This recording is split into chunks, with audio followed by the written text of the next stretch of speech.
Okay, so first of all, don't fault me if I do end up posting this video like late into December of 2020, because as a man, and quite literally I had to dig into the deep pits of what little I have left of a soul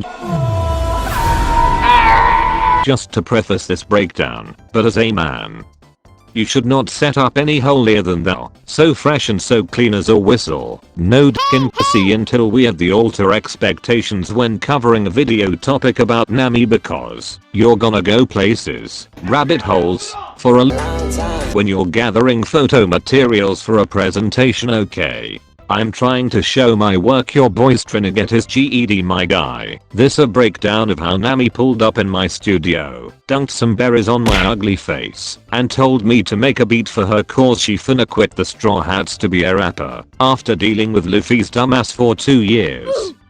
I feel for her, so I gotta do my girl right. I gotta wear my Sanji signature Simp Manus and pull an all-nighter for this fine specimen.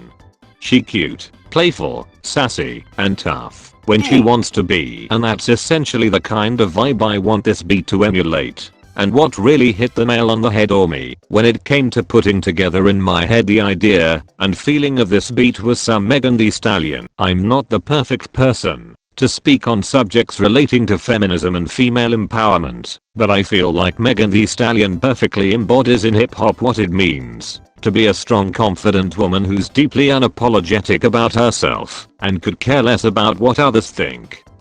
And when you think about Nami and how much she had to sacrifice, endure and struggle, living under the same roof as Along, as he held her village hostage for almost a decade, she is the last person to ever care about what anybody else thinks of her. And while Oda isn't always perfect when it comes to writing female characters,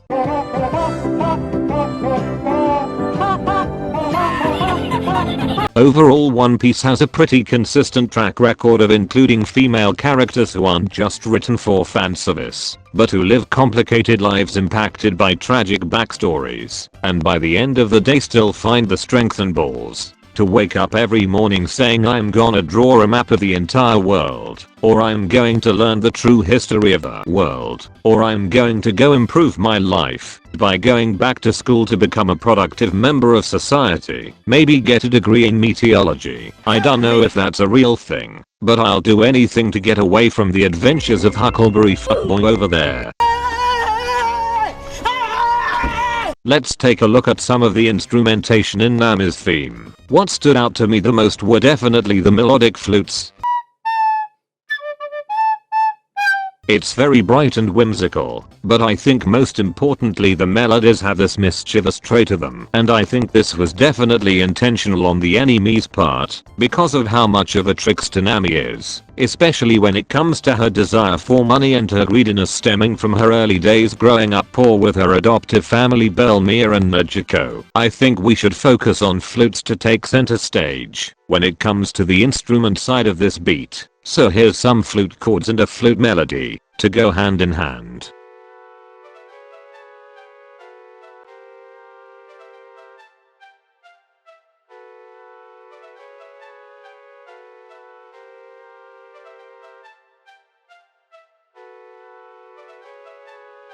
I think we can all agree Nami's theme overall musically demonstrates the cute and playful side to her character, as well as serves as the perfect background music for her OnlyFans streams. And bells would be a great way to support the flutes and just capture that innocently impish nature, you know, cause bells can be cute.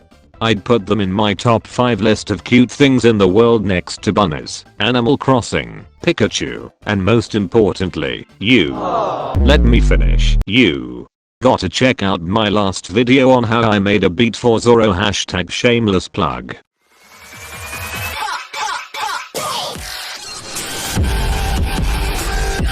So here's a synth bell from the native plug Citrus I used for this melody.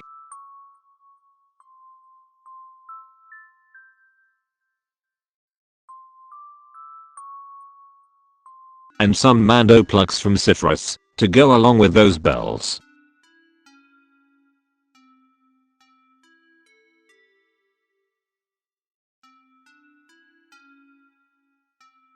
I also threw in some piano pads also from Citrus to give the beat a cool ethereal fantasy atmosphere to it.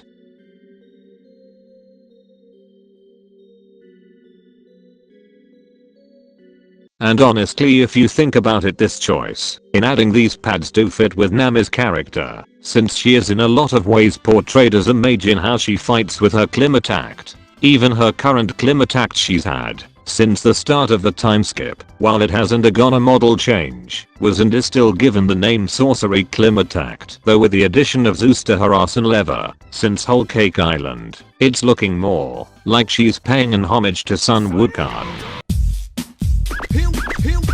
No.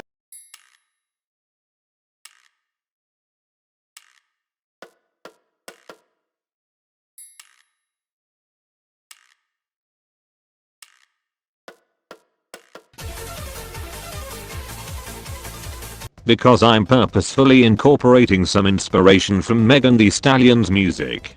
I want these drums to hit really hard, but honestly I'm not really doing anything different, since I'm always naturally inclined to make my drums knock. But because Megan's music is typically suited for the club scene, this beat's gonna make you wanna twerk your ass off. Shake them bones for all you Kendall Jenners out there. Kicks.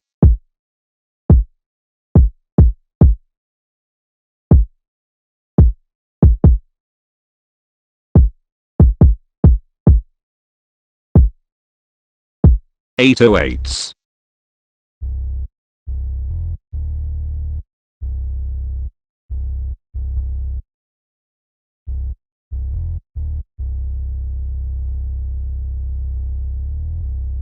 Snares and claps.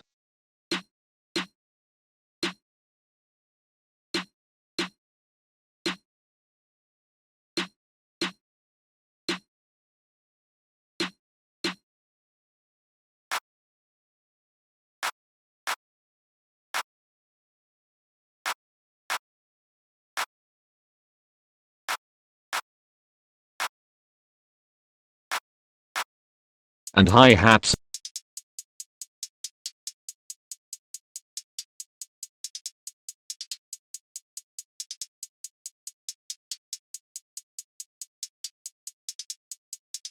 And let's see what we got.